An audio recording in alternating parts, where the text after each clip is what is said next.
passer faire 3 pays de Bray. Ouais, bah c'est bien le pays de Bray. C'est bien, c'est bien. On braie bien. On braie bien. C'est bon.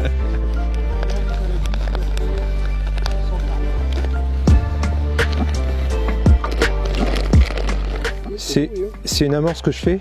Oui. Ça s'appelle, c'est au pain. D'accord. Au pain de mie, c'est broyé avec de l'anneau de coco Ah oui. et du pelé rouge. D'accord.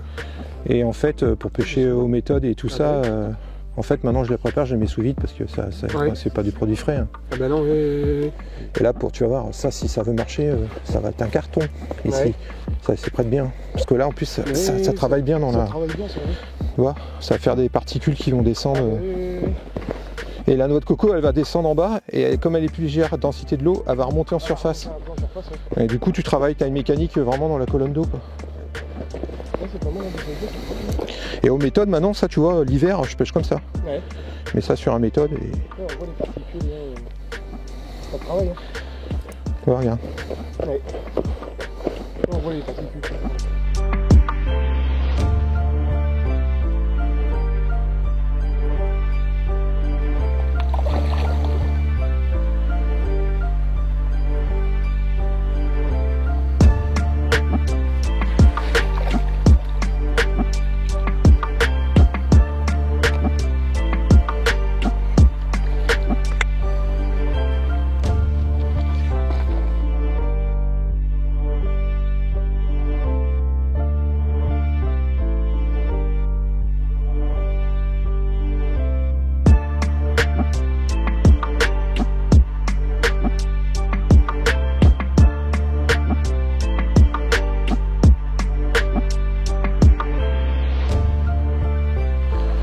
Salut les amis, on se retrouve dans le pays de Bray, dans le carpodrome de l'étang du Guet. Je suis obligé de regarder mon anti-sèche. Pour une petite pêche, on va faire avec mon ami Fofo.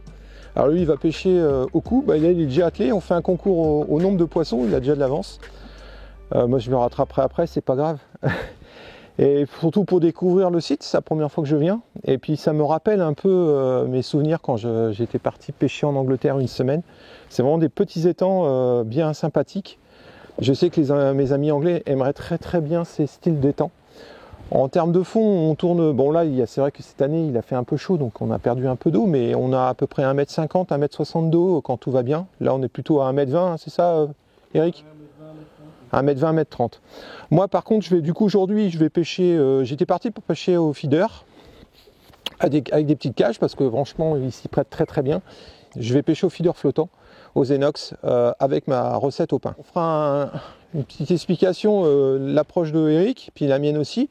Là, je vais commencer à pêcher, on va essayer de faire rentrer le poisson, et puis on se retrouve en cours de vidéo. Allez, à tout à l'heure.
Donc comme vous pouvez le constater, je ne pêche plus aux Enox. J'ai essayé en début de matinée et en fait j'étais pas assez régulier dans mes touches. Donc j'ai préféré arrêter, ça servait à rien de perdre son temps. Le poisson est vraiment à fond et là je suis passé aux méthodes. ça a enfin rentré et là je fais des fish after fish comme on dit. Hop. Bon, pour lancer c'est un peu particulier du fait que j'ai la branche au-dessus de moi et j'ai peur de m'accrocher. Donc je lance en louche, on va dire sur le côté comme ça. Alors des fois je suis pas très précis et des fois j'y suis. Bon là j'ai enchaîné quand même pas mal de poissons là. Et c'est pas... Hop. Voilà. Donc j'ai commencé ce matin avec ma farine au pain. Mon mix au pain là, que vous connaissez. Si vous ne les connaissez pas, je vous invite à cliquer sur le lien qui s'affiche en haut à droite de cette recette que je fais, ça a super bien marché. Et là j'ai essayé une farine de Sonubets, la marine, pour voir un peu ce que ça donne, parce que c'est un produit que je teste. Et franchement, là c'est parfait. Là. Je pense que elle préfère la farine, on verra, et je tape des poissons vraiment sympathiques. Donc voilà quoi, donc voilà, ça va faire, on a fait une marche de 2 heures, on vient de faire un repas. Et puis là le problème c'est que on s'est pris un orage sur la gueule, un orage de la flotte, donc tout est trempé de nouveau. On avait tout mis à sécher, on avait profité du soleil de ce matin. Et va falloir ressécher, on va espérer qu'enfin, midi, on ait un rayon de soleil pour ressécher le matériel. Sinon ça rentrera mouillé à la maison et ce soir je ferai du séchage. Oh, faut qu'il vienne faire un beau poisson, je vais vous le montrer. Voilà, une sympathique commune pêchée au cou, mais on ira voir Fofo tout à l'heure, il nous expliquera un peu son approche, comment il a pêché. Voilà, allez zou. Donc moi, t'as combien de carpes Fofo là? T'en as combien là? 32? Ah, c'est bien. Moi j'ai passé les 23. T'es passé à l'expander?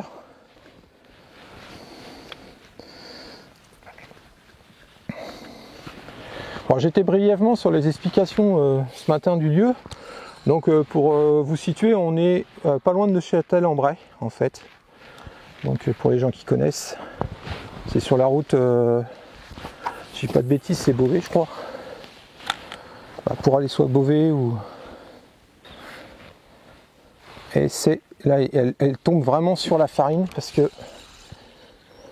Je sais pas si je l'ai eu. Je vais reposer quand même.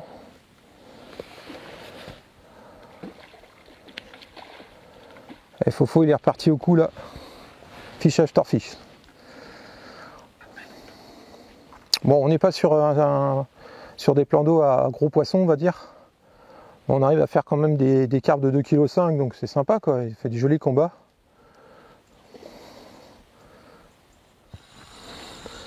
Donc là c'est pas la peine d'attendre, faut relancer tout de suite.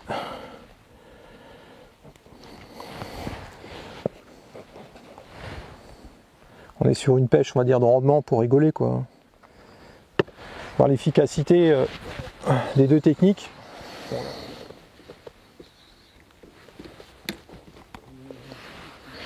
Donc comme je disais, Fofo il pêche avec le kit, donc au niveau, comme il a autant de touches que moi, il est plus efficace à la canne au cou qu'au feeder.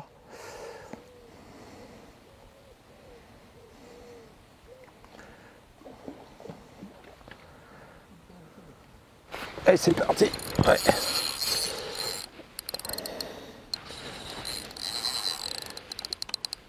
Ah, il est beau, joli combat en tout cas. Sans du fil, ça va aller dans le poteau en métallique en face.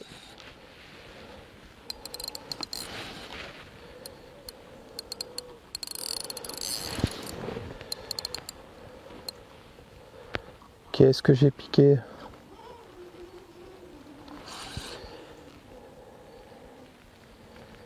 Voilà.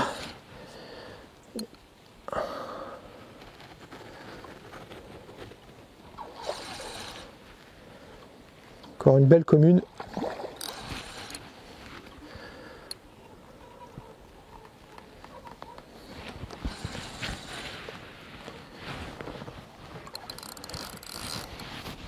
Oh, décroché. Bon, on commence. Elle m'a feinté celle-là.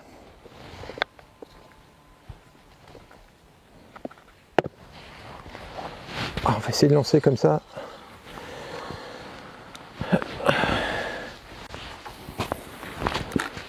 Voilà, c'est parfait.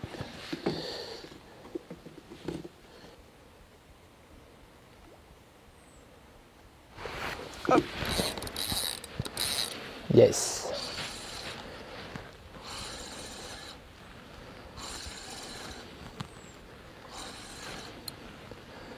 J'en profite aussi pour tester la canne inexion en 330. Ça me permet de tester un peu, faire plein de départs et voir comment travaille cette canne.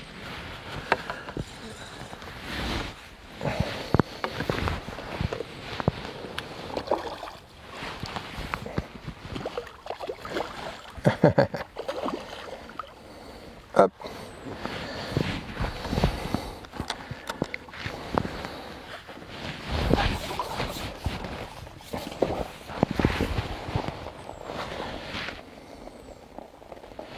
Voilà, petite carpounette.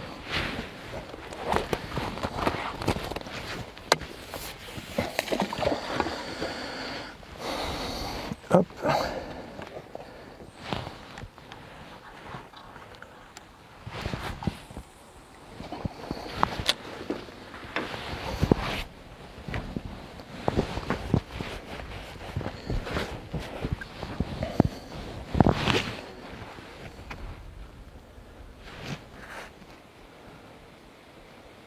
Je peux pratiquement garder la canne, le talon de canne sur la cuisse. Ça va assez vite.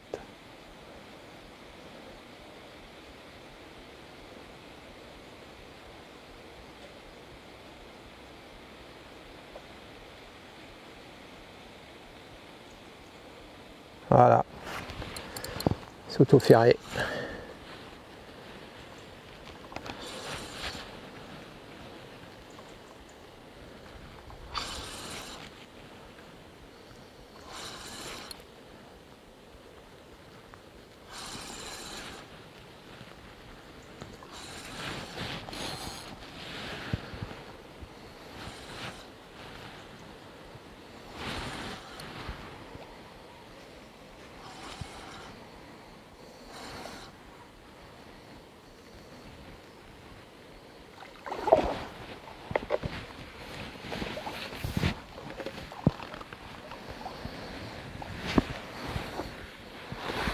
Hop. Allez. Encore une belle commune. Beau poisson quoi.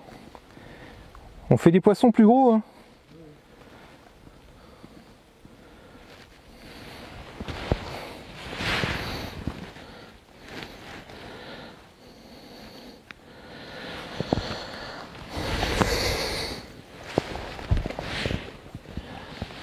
Voilà, joli poisson.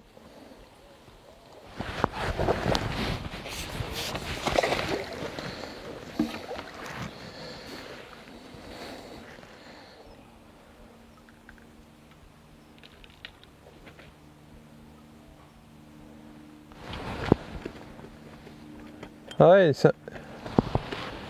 beau poisson. Ouais. Joli poisson mon fofo. Merci. Ah ouais, dis donc. Attends, C'est bon, je relève la casquette là. Magnifique. Ouais. Bon, la remise à l'eau, on en reparlera un autre jour, mais. Ouais, elle était partie plus vite. Allez. Alors aujourd'hui, j'ai décidé de monter deux lignes. Ouais. Alors une ligne à pattes. D'accord. Donc avec un flotteur Milo que j'ai raccourci la quille pour être plus vite en position, et c'est un flotteur pré-plombé. Okay. Avec un hameçon numéro 10 de chez Gourou. D'accord. T'es en nylon, t'es en combien? En nylon, je suis en 22 centièmes. 22 centièmes. Okay. Ouais. Voilà. Il y a juste un petit plomb de 8 sur la ligne que je fais descendre plus ou moins. Ouais, donc t'es plombé malgré que tu pêches à la patte sur une petite profondeur? Oui, comme j'ai réduit la quille, j'ai pu mettre un plomb. D'accord, ok. Pas plus. Et ta seconde ligne alors? Ma seconde ligne, c'est une ligne de 0,40, montée en 20 centièmes, avec un hameçon Kazen, numéro 12. Hameçon fin de fer, et pour les petits poissons qu'il y a ici, je sais pas si c'est visible à ton doigt. Donc voilà. Une plombée assez basse, groupée, que je varie, j'étale des fois quand je pêche encore plus près, peut-être crochet. Ouais, t'es à peu près à 20 cm de ton âme. Voilà. Et un flotteur, un petit hommage à Antonino qui me fabrique les flotteurs. Ok, cool. 1,04. Voilà, 0,4. D'accord. Élastique hybride. Ouais, bon, après, t'es voilà. sur du 2,6 Non, 2,4 là. 2,4. Ouais, 2,4. Et pareil, 21 centièmes en ligne. En 20 centièmes. 20 centièmes. 20 centièmes. Ok. À la patte d'un côté et sûrement aux extendeurs de l'autre. Alors j'ai la 0,40, j'ai pêché à l'extendeur et je pêche aussi au maïs. Et j'avais mis une coupelle mais je l'ai retirée comme je suis très près. J'agraine à la main et ça suffit largement. Le poisson il répond facilement. Ça. Donc c'est des petites touchettes au départ et puis dès que ça plonge, vu que c'est une pente qui remonte, je laisse un peu partir.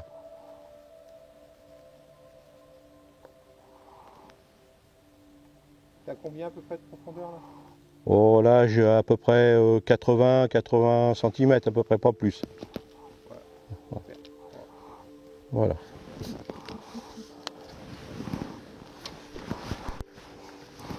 Bon, il y a des poissons très combatifs, d'autres plus gros que d'autres, mais ils ont la niaque.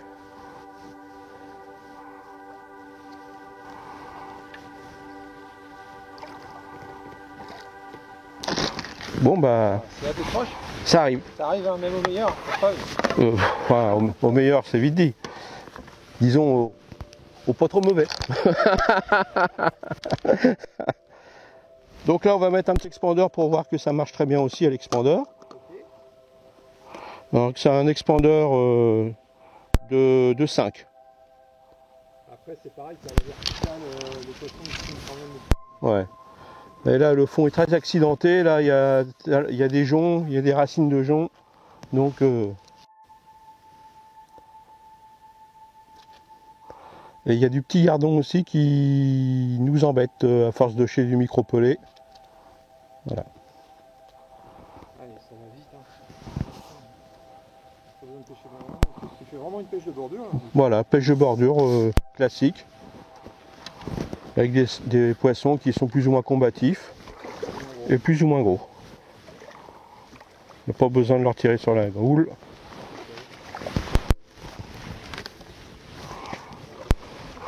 Comme quoi qu'il suffit de ne pas avoir des gros hameçons pour faire des beaux poissons. Voilà. Tu t'adaptes à la taille des poissons aussi. Voilà, bien, Toi, même des gros poissons. bien piqué sur les lèvres, pas de souci. On dit ça a sauté d'abord. Voilà, une petite remise à l'eau. Voilà. Bien joué. Ben, merci.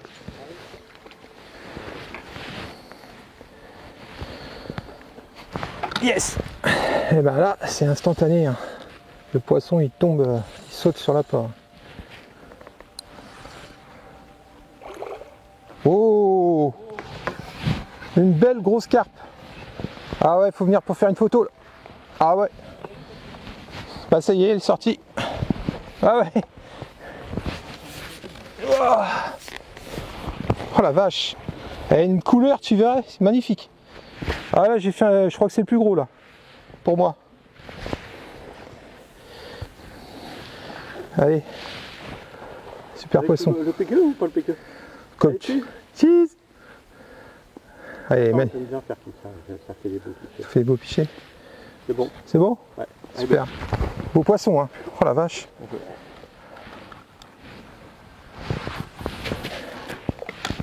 Un peu plus court. C'est là.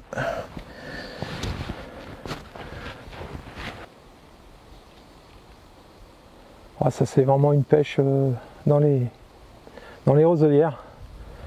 Pêche que j'aime bien. Ça reste quand même un petit plan d'eau technique, hein, faut pas croire. Bon là on est que deux à pêcher, donc il n'y a pas trop de pression, on s'amuse. Vous voyez là j'ai pas pêché tout à fait au même endroit et c'est parti. Oui. Yes. Allez.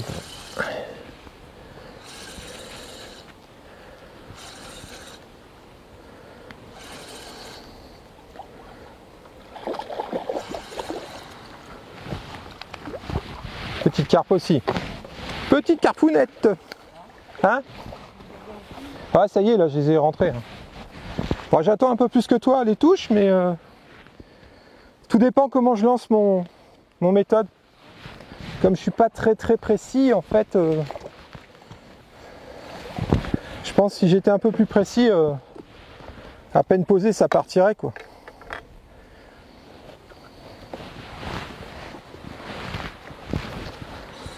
Ah, je fais un poisson tous les 3 minutes quoi.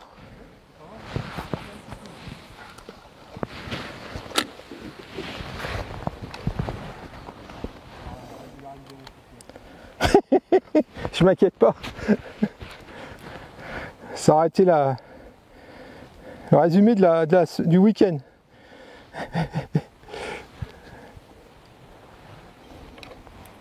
Ah, dès que je lance pas au bon endroit, hein, j'attends la touche. Hein.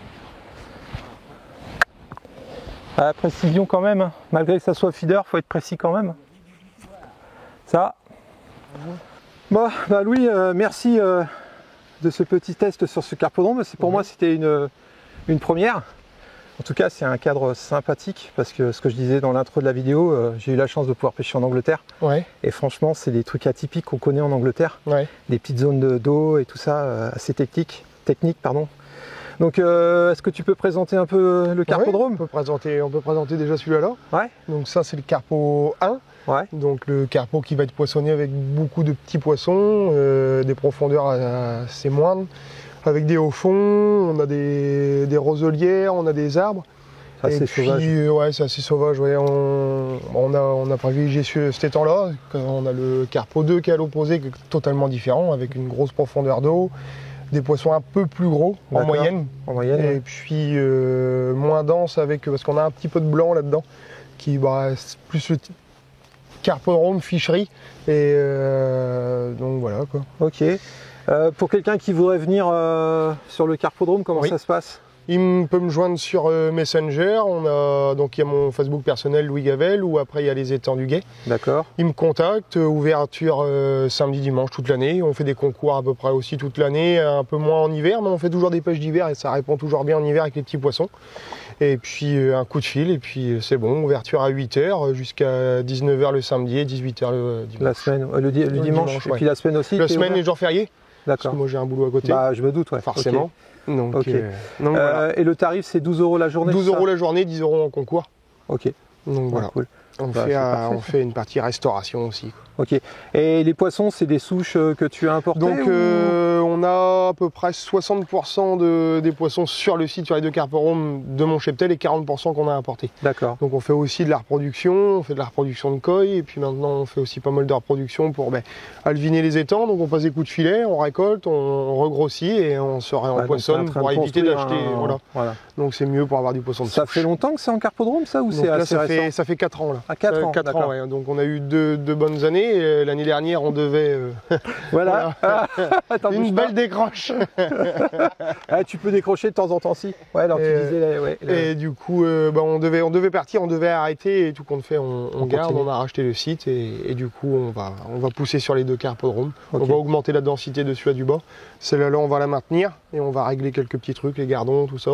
D'accord. Et en bas, on va importer un peu plus de poissons et un petit peu plus gros. Ok, j'ai vu là au milieu, là on devine un plan d'eau. L'ancien étang La Truite qu'on a consacré maintenant pour la reproduction de koi. Donc on se lance là-dedans. Ça c'est bien. Et t'envisages d'en mettre un peu aussi dans les carpodromes? On en avait, donc je les ai récupérés pour faire de la repro. Ouais. Et oui, on va avoir pas mal d'hybrides qu'on rapportera quand ils seront un peu plus grosses dans les carpodromes. Ok, nickel. Donc voilà. Bah écoute, merci. Merci à toi d'être venu. Je pense que je reviendrai. Oui.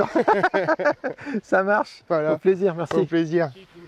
Ouais, si je trouve la route. Ouais, c'est vrai, on n'a pas précisé où c'était exactement. Ouais, c'est vrai, géographiquement, donc on est à côté des Hayons, le point relais sortie des Hayons de la A28, près de Neufchâtel-en-Bray, 30 minutes de Dieppe, et on est à 30 minutes de Rouen, quoi. Facile d'accès, il y a des panneaux sur les grands axes, et sur Google Maps, ça se trouve bien. De toute façon, tu es référencé par les... Oui, bien sûr, sur Facebook. Ok, ça marche. Voilà. Cool. L'objectif aujourd'hui pour moi, c'était de faire un petit match avec Eric, lui au coup, moi au feeder flottant, les Enox. Résultat, ça a été compliqué au début. En plus, j'avais qu'une seule canne, j'avais emmené qu'une canne feeder. C'est vrai bien que j'aurais pu en avoir deux, j'aurais pu alterner les coups. Du coup, je suis passé aux méthodes et je me suis bien amusé. J'ai fait du poisson. bah, c'est plus facile quand même pour Eric au coup à un kit de pêcher en bordure. Il est plus rapide que moi, quoi. Donc je dois terminer avec 31 poissons. Bon, c'est largement bien hein, pour donc on a fait 2 heures pour 4 heures de pêche. Franchement, je signe tout de suite, quoi. Hein. C'était bien. On a fait des jolis poissons. Allez, on va essayer de terminer. Donc là, j'ai remonté un Zenox. Si vous ne connaissez pas les cache feeders Zenox, bah, cliquez sur le petit lien, vous aurez les explications.